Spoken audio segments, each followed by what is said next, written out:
selon les investigations que nous avons menées, c'était monnayé.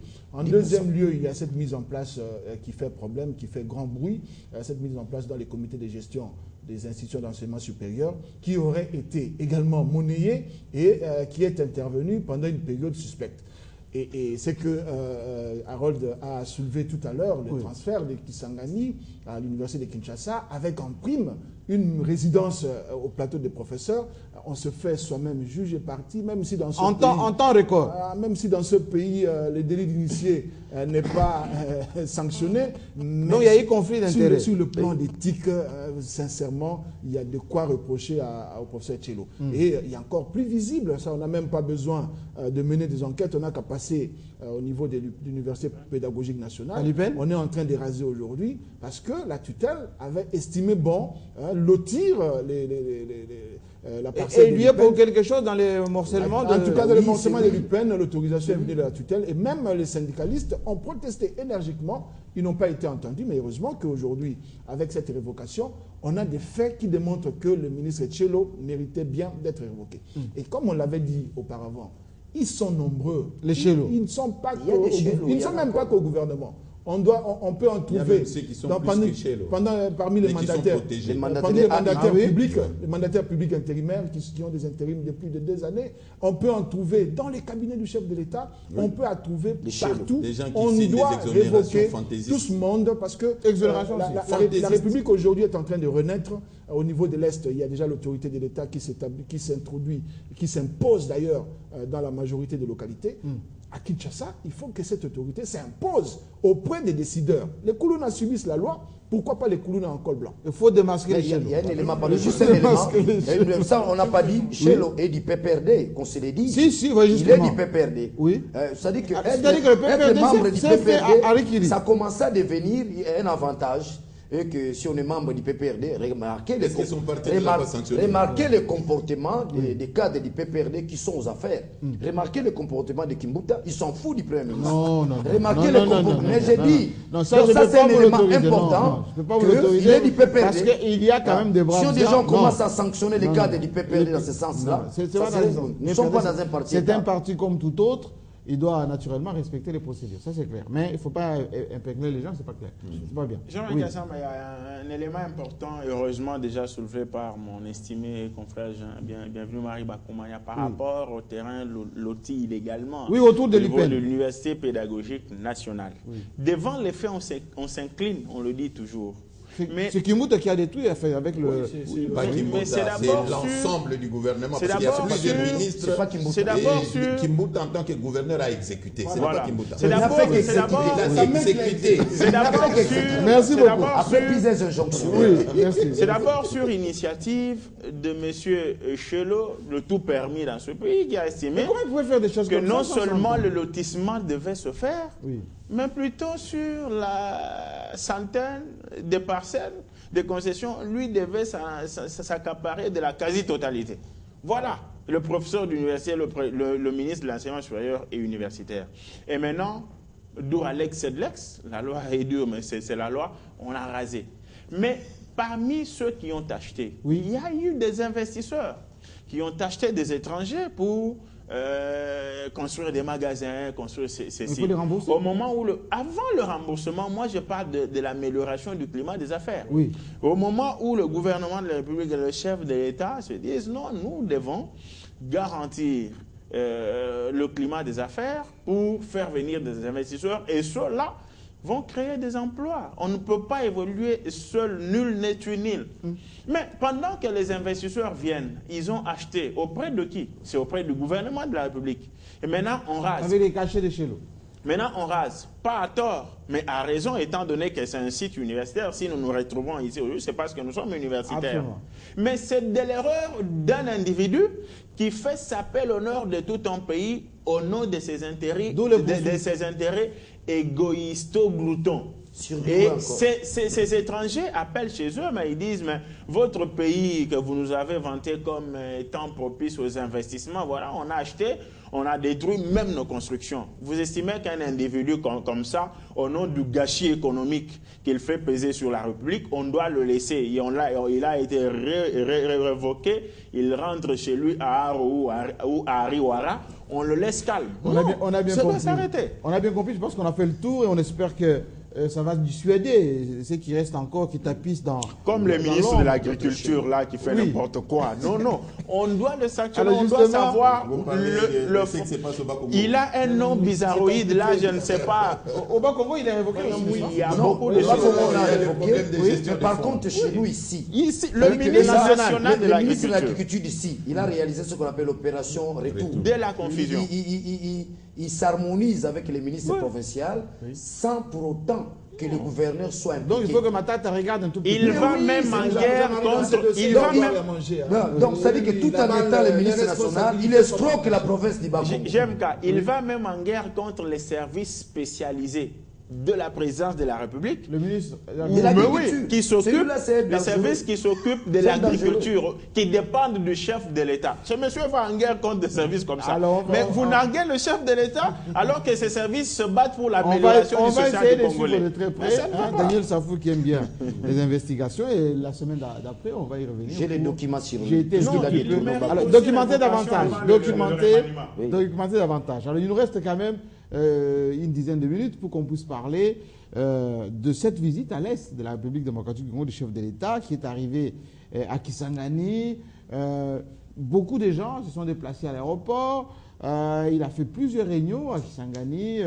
Et comme par hasard, les jours d'après, les rebelles, les chefs rebelles qui étaient en brousse commencent à sortir un à un pour se livrer. Et au moment où on parle, il est du côté de l'Ituri. Et là aussi... il est passé, la population acclamant, etc.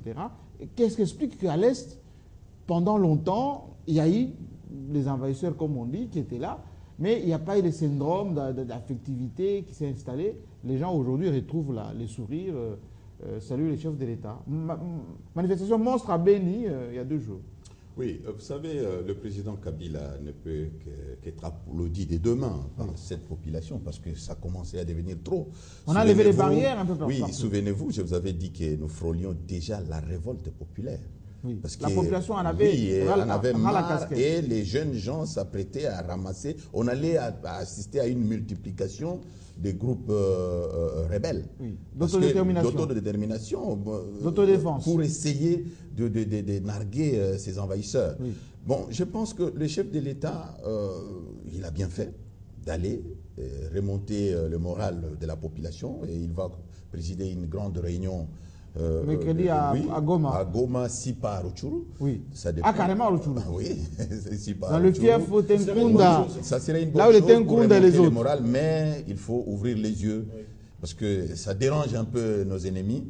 Et nos services doivent ouvrir l'œil le bon pour parce que nous sommes en train de leur prouver que nous sommes plus forts qu'eux et eux n'aiment pas ça. Oui. Alors, le président de la République devra nécessairement, avec son gouvernement, ils ont envoyé déjà beaucoup de choses. On a remis des matériels aratoires, on a remis un peu de kits. Oui. C'est ça, le vrai gouvernement arrive là où les gens étaient rançonnés. Et les gouverneurs, ils payent les taxes tous les jours. Oui, les gouverneurs avaient même suspendu les paiements des impôts et taxes pour permettre à la population de se retrouver un peu. Donc, ce sont de très bonnes décisions. Il faut, entre guillemets, un plan Marshall pour cette province-là. Est-ce qu'il faut décréter cette zone franche maintenant? N'oubliez pas, il y a 2 leviers importants. Oui. La Banque mondiale nous avait accordé 1 milliard de dollars. Souvenez-vous, lorsque le président de la Banque mondiale était venu ici, ainsi que le secrétaire général de l'ONU. Oui, 2 milliards pour la région de Rwanda. Ce que les gens ne savent pas, les Rwandais et les Ougandais voulaient nous dribbler. Et nous pour piocher dans les milliards. Pour piéger, ils voulaient prendre le gros morceau. Et nous devons féliciter le ministre délégué aux Finances, le nôtre, Patrice Kité Bikibon-Voul, qui à Addis Ababa. Qu'est-ce qui s'est passé? Ces gens avaient déjà préparé le texte en anglais. Sachant très bien que nous ne quand c'est en anglais, oui. Alors, ils se sont attribués la part du lion. Oui. Et lorsque les membres du gouvernement sont arrivés dans la salle, Patrice Kittébi dit, mais monsieur, nous sommes à l'Union africaine quand même. Vous avez le français, c'est une langue officielle ici. Ça. Comment ces textes, vous ne voulez pas traduire? Et on a été obligé, on a suspendu la séance parce qu'il a tapé du poing sur la table. Et quand on a traduit en français, on a vu la peau rose. Ça. Et on a dû changer dans la mesure où les Rwandais ont exporté leur génocide chez nous et ils sont calmes chez eux et tout se passe chez nous. Les tueries, le pillage des ressources, il est normal que nous puissions avoir le plus gros morceau. Donc le premier levier, c'est cet argent-là qui est disponible. Déjà. Qui est disponible. Il faudra accélérer les déblocages de cet argent, mais aussi les gouvernements. Le gouvernement qui a mis les paquets, je suis convaincu que le gouvernement, dans sa gestion rationnelle des dépenses publiques au jour d'aujourd'hui, il y a quand même un peu d'argent. On pourra débloquer suffisamment de moyens pour marquer la présence de l'État dans cette partie de la République démocratique. Est-ce qu'on peut décréter cette partie de l'Est zone franche pour que les gens ne paient pas les impôts? Non, zone franche, non. La zone franche, voilà, zone sinistrée. Zone franche, c'est que vous êtes dans une situation normale, vous invitez les investisseurs qui peuvent venir, il y a des exonérations, des avantages. Mais dans une zone sinistrée, c'est-à-dire on accorde des allègements, des avantages, des allègements fiscaux, des avantages à cette population et on apporte certains services gratuitement comme l'eau, l'électricité et puis les soins même. Ce que nous avons vécu ici, le président de la République a fait une action très importante sur le plan sanitaire. On a soigné les gens gratuitement. C'est maintenant qu'il peut faire ça là-bas.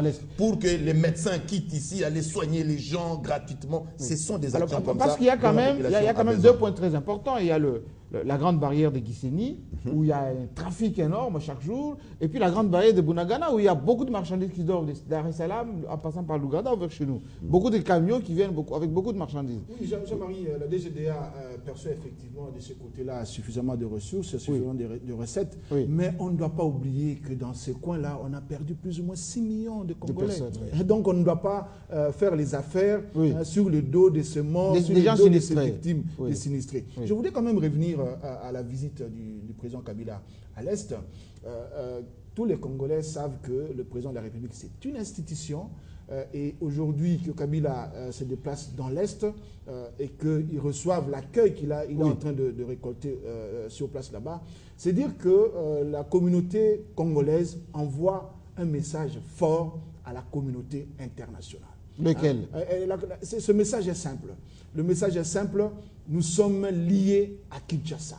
Nous sommes liés aux institutions de la République. Donc la balkanisation ne peut pas... Cette tentative de balkanisation, enlevez dans votre tête que... Je me disais bien qu'à un moment donné, vous allez injecter le mot. Enlevez dans votre tête qu'un jour, nous allons nous allier au Rwanda et devenir des citoyens rwandais ou ougandais. Nous resterons congolais. C'est le message que cette population est en train de donner à la communauté. Pas comme au Sud-Soudan. Ils n'accepteront pas, c'est inacceptable. Et c'est là qu'il faut fustiger n'importe quelle récupération. Il faut, par exemple, c'est un conseil que je prodigue au PPRD, à la majorité présidentielle, d'éviter toute récupération, parce qu'ici, il s'agit de la patrie. Et cette population ne parle pas au nom de partis politiques. Le triomphalisme, on doit éviter tout ça. On doit absolument éviter. Et ce que je note également, lors de tout passage du chef de l'État à Kisangani, il a commencé par un conseil de sécurité locale. C'est tout à fait un message fort aussi. C'est de montrer... On a gagné la guerre, mais ce n'est pas encore fini. Soyez vigilants. Parce que les ennemis, eux, n'ont pas encore désarmé. Il y a déjà, on est en train de réactiver petit à petit Makenga. Il y a John Chibangu, des rumeurs qui arrivent qu'il serait déjà mis en selle par Museveni. C'est le moment d'être vigilant et de rester les yeux grandement ouverts, parce que si on se met à danser et à manger et à boire... Et vous vous réveillez avec l'ennemi à la porte. On va se réveiller un matin, l'ennemi est à Kinshasa. Mais c'est Jean-Marie, la vie du chef de l'État... ça réconforte la morale, n'est-ce pas, des troupes, ainsi que la population si du Kivu Nord Kivu. Mais au fait, il y a aussi une dimension que j'aimerais soulever. N'oubliez pas que le Rwanda et l'Ouganda se sont livrés la guerre dans les territoires congolais. À Kisangani. Où vous avez l'Ouganda qui soutenait les MLC, le Rwanda qui soutenait RCD et le gouvernement congolais doit chercher aussi. Mais on veut porter plainte. Mais l'Ouganda était condamné, il nous doit 10 milliards. Et notre gouvernement ne doit chercher, on doit réparer ce qui s'est passé à Kisangani. Oui. Évidemment, la communauté internationale doit nous aider là-dessus, que l'Ouganda nous paye nos 10 milliards. Ça pourra, parce que jusqu'aujourd'hui, la ville de Kisangani, jusqu'aujourd'hui, il y a des infrastructures qui n'ont pas conterminé. Mais c'est Jean-Marie, les dires restent encore. Les dires restent encore à faire, notamment quoi? Nous venons de terminer la guerre, mais nous devions, aujourd'hui, s'il faut utiliser un terme médical ou sanitaire, devons diagnostiquer les causes. Et